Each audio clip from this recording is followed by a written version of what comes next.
What is your mind stayed on? What are you dwelling on throughout the day? Joel, have you watched the news? Interest rates going up, the recession, the stock market, I'm worried. Those are all valid thoughts. I'm not saying to deny reality. I'm saying be selective in what you dwell on.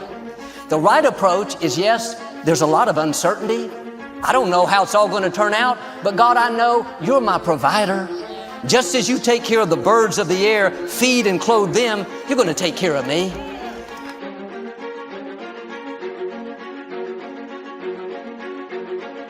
Instead of keeping your mind stayed on your problems, stayed on the news, stayed on doubt, stayed on worry, keep it stayed on what God promised you. That's a powerful thing to understand, because you weren't born this way. You weren't born doubting. You were born perfect. You were born believing you were going to do something great. You were born happy. You were born believing you were going to do something special with your life.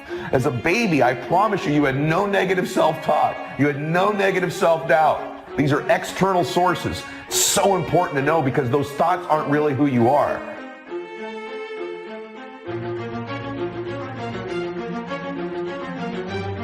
Be careful how you think. Your life is shaped by your thoughts. People say, well, I was just thinking it. Well, you don't realize how important the thought is. The power of your mind, the power of your thoughts has tremendous ability to shape your life for good or for bad. Sometimes when we compare ourselves to others, we put ourselves down so much that we don't find power to invest in ourselves. And if you accept the thought, growing up somebody said to you, you're worthless, you're no good, you don't matter, you're ugly, you're uncoordinated. If you accepted that fact, whether it was right or wrong, it shaped your life. And you're back to the same place that you were. And you wonder why you're not being successful. It's easier downhill than it's uphill. It's quicker downhill than it's uphill. And so what happens is, we have a lot of good uphill days, but we have a few downhill days, and the few downhill days cancel out all the uphill days.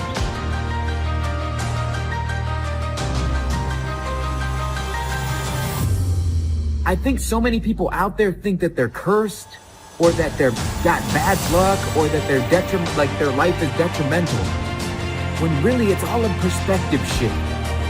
So I want you guys tonight to take some time today, and I want you to think about things that you've experienced in life that you thought were curses, that were really life's workings for you. Managing my mind is actually the key to peace and the key to happiness. An unmanaged mind leads to tension. A managed mind leads to tranquility. An unmanaged mind leads to conflict. A managed mind leads to confidence.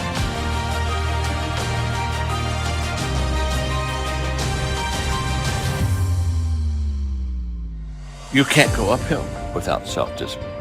Nobody will carry you uphill.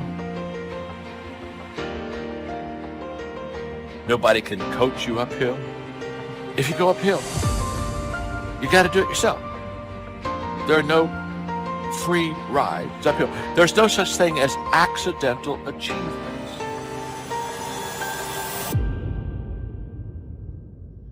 An unmanaged mind leads to stress. If you don't manage your thoughts, you just let them go all over the place. You don't ever even try to control your mind and the way you direct your thoughts. You're going to have an enormous amount of stress in your life. But a managed mind leads to strength, and leads to security, and leads to serenity.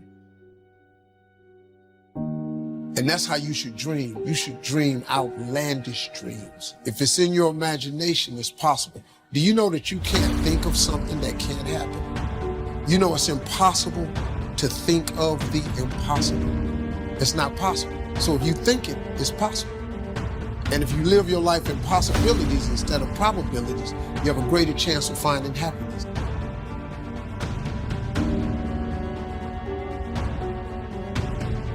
There's things in your life that are necessary, but they're unpleasant.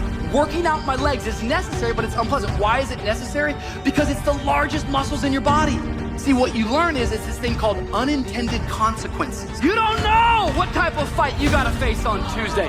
You don't know what your boss is gonna come and say on Friday, but thank God you've been putting in some work on the interior life that when you need to fight, you got some strength.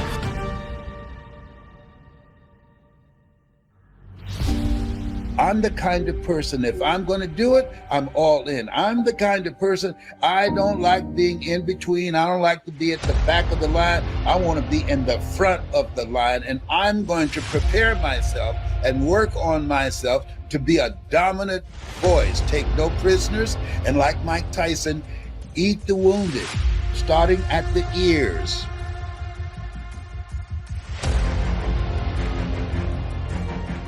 Carefully consider how you live. So live wisely, not foolishly. Make the most of your time, because these are difficult, evil days. You need to have a routine. Now, when you're stuck at home, it's so easy to slip into sloppiness. I want you to write this down right now. Okay, write this down. Routine develops resilience.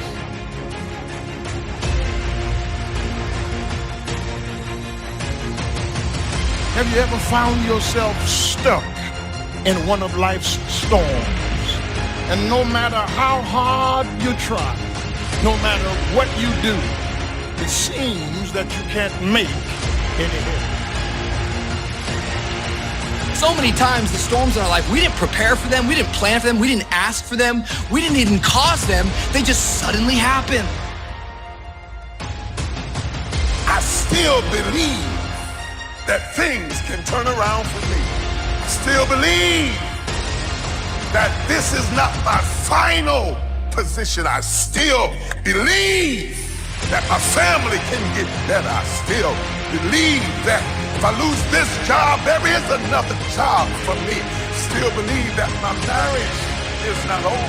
Turn to your neighbor and say, you gotta keep your hope. Sometimes you have to go through something to really get your insight, to find out who you really are, to find out what you really got, to find out that you're tougher than you thought you were, to find out that you can do more than you thought you could do. Through my eyesight, I connect with that which is around me, not that which is within me.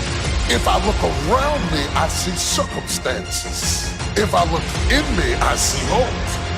So sometimes in order to really get your focus, you have to shut down your eyesight to build up your insight. Shut your eyes to what you see and turn on your insight to what you believe. You can't help victims when you see yourself as a victim. You have to announce your recovery to yourself. You gotta command yourself, get up out of this hospital bed and start to moving. Clarity. Because when you get in a storm, you become real clear of what matters and what does not. When you get in a storm, you're not trying to say, oh my God, let me get my Gucci bag. No. When you're in a storm, you get clarity as to what matters. Your priorities come into view when you're in a storm. I've been riddled with self-doubt. That creeps up all the time in our lives. Am I enough? Am I good enough? Do I deserve this? These are two of the most chaotic things that the adversary can do to us, or that we do to ourselves in our own minds, is to get ourselves doubting, to get ourselves discouraged, because you can't win when you doubt and you can't win when you're discouraged. So if you can't control something and you can't get control of it, you have to at least embrace what you can. There's only so much you can do, and you cannot completely eliminate it, but you can't control it. So why are you going to worry about it? Why are you going to stress about it? If there's something that's completely beyond your control, you got to detach from it and not let yourself get stressed about it. Dreams without goals remain dreams, just dreams, and ultimately fuel disappointment. Dreams without goals, yearly goals, life goals, daily goals, monthly goals, hourly goals, goals on the road to achievement cannot be achieved without discipline and consistency. You understand?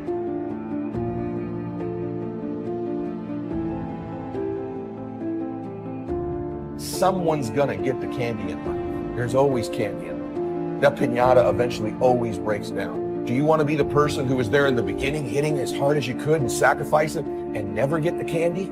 Or are you going to get something for your pain? Are you going to get something for your effort? Are you going to get something for this sacrifice you're making? You got to get something for this pain. You got to stick in the game until the candy comes out, and then we all get to celebrate. I promise you there's going to be a payoff for you.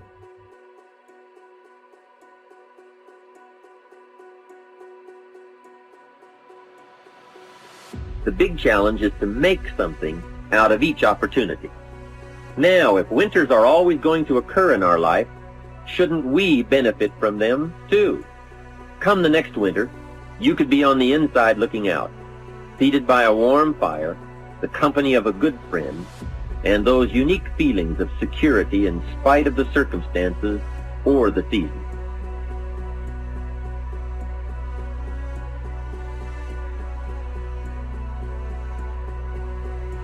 Happiness is freedom from the negative children of fear, such as worry, low self-esteem, envy, greed, anger, resentment, and so on. Happiness is an awareness and a grasp of the positive power of life and loving values. It is an order of thought, activity, and lifestyle. Happiness is values in balance. It is contact with people of substance.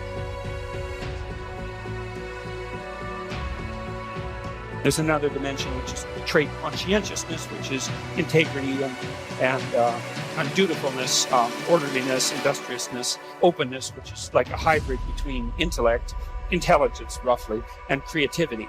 And so you can go there and find out how you compare to other people. And that's kind of interesting and useful, because it's kind of useful to know who you are. And to know that that's actually who you are, you know, that you have a nature.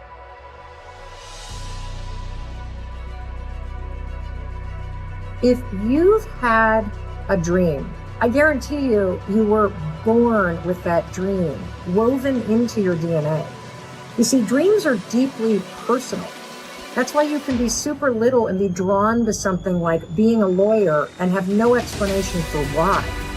And this is important for you to understand, because if you give up on your dream's gonna haunt you.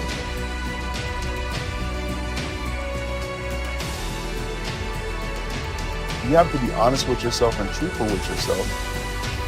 And I think a lot of times what it is for me, I was expecting things from people that I wasn't giving to people. And so that's very selfish, you know? So I have to look at myself and say, you know what, this part of my personality needs to be changed, it needs to be fixed. So it's that reality that you have to have with yourself, and that truthfulness, and not knowing that it doesn't make you weak by admitting these things. It doesn't make you less by admitting these things.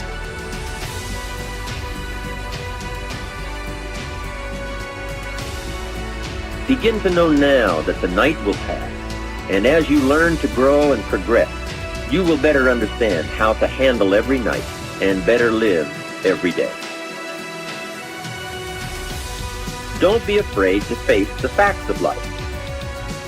It is not negative to understand that the winters always come. Don't clip the word impossible out of the dictionary. Don't say, I don't want to hear the problem. I don't want to see the difficulty. Don't show me the weeds. Don't say anything negative. Only see the positive. That's foolish. There is a thin line between positive thinking and kidding yourself. And remember, there's also a thin line between faith and folly.